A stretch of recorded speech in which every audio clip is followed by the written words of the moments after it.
Welcome to kitchen ராணி. நம்ம இன்னைக்கு என்ன ரெசிபி பார்க்க போறோம்னா கிறிஸ்மஸ் ஸ்பெஷல் ப்ளம் கேக் எப்படி செய்யலான்னு பார்க்கலாம். வீடியோக்குள்ள போகலாம் வாங்க.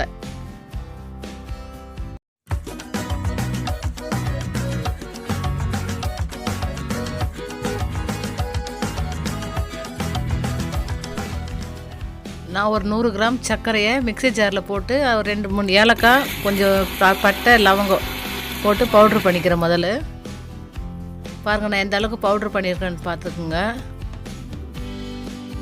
அதுக்கப்புறம் ஒரு பாத்திரத்தில் தண்ணி ஊற்றி முதல்ல சுகர் போட்டுக்குங்க. சுகர் கேரமல் ஆகட்டும், அப்போ தான் கேக்குக்கு ஒரு நல்ல ஒரு கலர் கொடுக்கும். ஸ்டவ் அதனால் கொஞ்சம் கம்மியாக வைங்க, இல்லை தீஞ்சிரும். பாருங்கள், இந்த மாதிரி கலரி கொடுத்துட்டே இருங்க, அப்போ தான் அடி பிடிக்காமல் இருக்கும். லைட்டாக அப்படியே ப்ரௌன் கலராக வரணும்.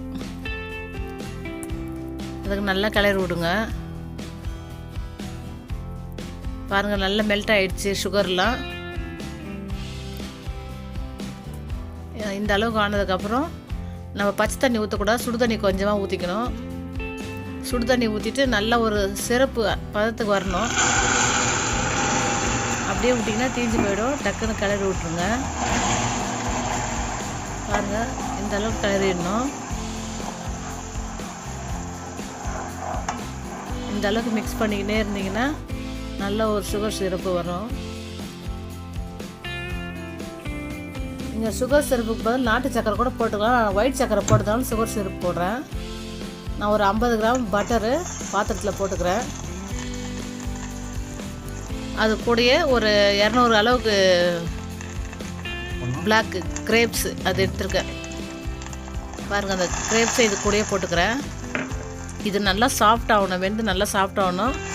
ஒரு டம்ளர் ஃப்ரெஷ்ஷான ஆரஞ்சு ஜூஸ், தண்ணிலாம் ஊற்றலை, ஃப்ரெஷ்ஷாக ஆரஞ்சு ஜூஸ் ஊற்றிருக்கேன். இதுக்கு ப்ளம் கேக்கு மெயினாக ரம் ஊற்றினாங்க. ரம்முக்கு பதில் தான் நம்ம ஃப்ரெஷ் ஜூஸ் ஊற்றுறோம். இதே நல்லா அந்த கிரேப்ஸ் நல்லா சாஃப்ட் ஆகணும், அப்போ தான் கேக் ரொம்ப நல்லா சூப்பராக இருக்கும், சாப்பிட்றதுக்கு டேஸ்ட்டாக இருக்கும். பாருங்கள், நல்லா சாஃப்ட் ஆகிடுச்சு கிரேப்ஸு. இன்னும் கொஞ்ச நேரம் கொதிக்க வச்சு ஆஃப் பண்ணிடலாம். பாருங்கள், நல்லா வெந்துடுச்சு. இதை மாதிரி செஞ்சிங்கன்னா தான் கேக் ரொம்ப சாஃப்டாக இருக்கும், சாப்பிட்றதுக்கு சூப்பராக இருக்கும். நான் 3 முட்டை ஒரு பவுலில் உடச்சி ஊற்றிருக்கேன். பாருங்கள், 3 முட்டையை உடச்சி ஊற்றிக்கலாம். ஒரு விஸ்கு வச்சு நல்லா கலந்து விட்டுக்குங்க. பாருங்க, நான் ஒரு விஸ்கு வச்சு நல்லா கலந்துக்கிறேன் முட்டையை. இந்த முட்டை கூடயே நம்ம அரைச்சி வச்ச சுகர் பவுட்ரு சேர்த்துக்கலாம். பாருங்கள், நான் எந்த அளவுக்கு மிக்ஸ் பண்ணுறேன்னு சொல்லிட்டு நல்ல விஸ்கு வச்சு நல்லா கலந்து விட்டுக்கலாம். கட்டி ஆகாமல் இருக்கணும். நல்லா கலந்து விட்ருக்குங்க. கிரேப்ஸ் நம்ம வேக வச்சுருந்து பார்த்தீங்களா, சாஃப்டான கிரேப்ஸு. முட்டையை நல்லா அடிச்சுக்கிட்டு நான் பாருங்கள், 1 ஸ்பூன் பேக்கிங் பவுடர் போடுறேன், 1/4 ஸ்பூன் சால்ட்டு நல்லா மிக்ஸ் பண்ணிக்கலாம். மிக்ஸ் பண்ணதுக்கப்புறம் நம்ம எடுத்து வச்ச மைதாவும் ஒரு ஸ்பூன் அளவுக்கு ஆரஞ்சு தோல் போட்டிருக்கேன். அது எடுக்கல நாங்கள் வீடியோவில், பார்த்துக்குங்க. இது 250 கிராம் மைதா. இதையும் இது கூட சேர்த்து நல்லா மிக்ஸ் பண்ணிக்கலாம். நம்ம ஆரஞ்சு ஜூஸு, இந்த ஆரஞ்சு இதெல்லாம் போடும்போது நல்லாயிருக்கும். நான் எடுத்து வச்ச சுகர் சிரப்பை இதிலே சேர்த்துக்கிறேன். பாருங்கள், நல்லா சூப்பராக தேன் கலரில் இருக்குது. நம்ம சுகர் சிரப்பு ஊற்றினா மட்டும்தான் அந்த நல்லா ப்ரௌன் கலராக வரும் கேக்கு. இதையும் நல்லா மிக்ஸ் பண்ணிக்கலாம். இது கூடயே போட்டு பாருங்கள் எந்த அளவுக்கு மிக்ஸ் பண்ணுறேன்னு சொல்லிவிட்டு. இப்போ நம்ம வேக வச்சோம் பார்த்தீங்களா கிரேப்ஸு, ஆரஞ்சு ஜூஸ், அதெல்லாம் மிக்ஸ் பண்ணிக்கலாம். இது கூடயே நீங்கள் கிரேப்ஸ் எக்ஸ்ட்ராவே போடணும், அப்போ தான் நல்லாயிருக்கும் கேக்கு. சாப்பிட்றதுக்கு சூப்பராக இருக்கும். நல்லா மிக்ஸ் பண்ணிக்கோங்க. ஒரு கரண்டி வச்சு கூட மிக்ஸ் பண்ணிக்கலாம். இப்போ நான் கரண்டி தான் எடுத்துக்கிட்டேன். நல்லா மிக்ஸ் பண்ணிக்கலாம். ஒரு 50 கிராம் முந்திரி நான் சின்ன சின்னதாக உடச்சி வச்சுருக்கேன், அதையும் போட்டுக்கலாம். போட்டு நல்லா கலந்துட்டு எங்கள் வீட்டில் கேக் டின் இல்லைங்க. கேக் டின்னுக்கு பதில் தான் நான் ஒரு கிண்ணத்தில் தான் ஊற்ற போகிறேன். பாருங்கள், இந்த அளவுக்கு இருக்கணும், ரொம்ப தண்ணி இருக்கக்கூடாது. இந்த அளவுக்கு திக்காக இருந்தால் போதும். நான் குக்கரை சூடு பண்ணி அது கூட கொஞ்சம் சால்ட்டு போட்டு நல்லா ஃப்ரீ ஹீட் பண்ணிக்கிறேன். சால்ட்டு இல்லை மணல் இல்லை கல் உப்பு எது இருந்தாலும் போட்டுக்கலாம். உள்ளே ஒரு ஸ்டாண்டு வச்சுக்கலாம். நல்லா ஹீட் ஆகட்டும். நான் ஒரு சில்வர் கிண்ணத்தில் தான் இந்த கேக்கை ஊற்ற போகிறேன். அதுக்கு முதல்ல கொஞ்சம் ஆயில் போட்டு நல்லா ப்ரஷ் பண்ணிக்கலாம். இதில் அப்போ தான் கேக்கு நல்லா ஒட்டாமல் வரும். ஆயிலில் கொஞ்சமாக ப்ரஷ் பண்ணதுக்கப்புறம் நம்ம லைட்டாக மைதா தூவிக்கலாம். அப்போ தான் கேக்கு நல்லா ஒட்டாமல் வரும். நம்ம பட்டர் ஷீட் இருந்தால் பட்டர் ஷீட் போட்டுக்கலாம். எங்ககிட்ட பட்டர் ஷீட் இல்லை, அதுக்கு பதில் நான் A4 ஷீட் போட்டிருக்கேன். A4 ஷீட் போட்டுட்டு அது மேலே கொஞ்சம் ஆயில் அப்ளை பண்ணலாம்.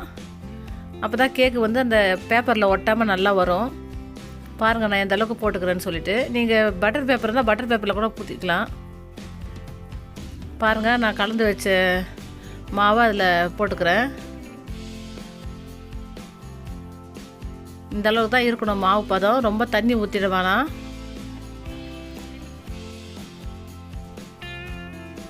மாவு ஊற்றி நல்லா டேப் பண்ணணும்.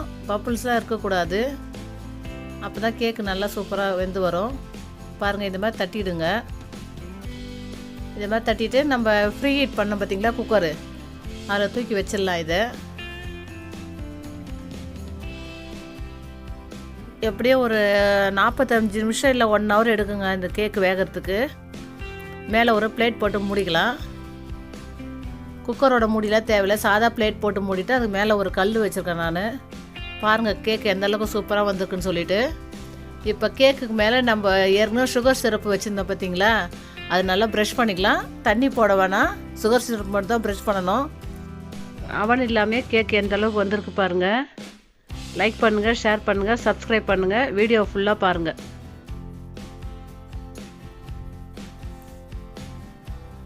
பாருங்கள் கேக் ஒட்டாமல் எந்த அளவுக்கு வந்திருக்குன்னு சொல்லிட்டு. ஓரத்துலேருந்து அப்படியே கத்தி வச்சு எடுக்கணும். கேக்கு நல்லா சூப்பராக வந்திருக்கு, ப்ளம் கேக்கு. அப்படியே ஓரத்தில் கத்தி வச்சு எடுத்துகிட்டு நம்ம தட்டில் கவுத்து போட்டு தட்டினீங்கன்னா வந்துடும் கேக்கு.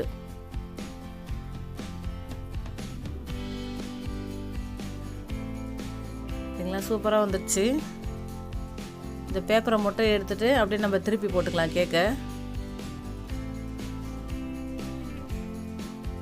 நீங்களும் வீட்டில் ட்ரை பண்ணி பாருங்கள்.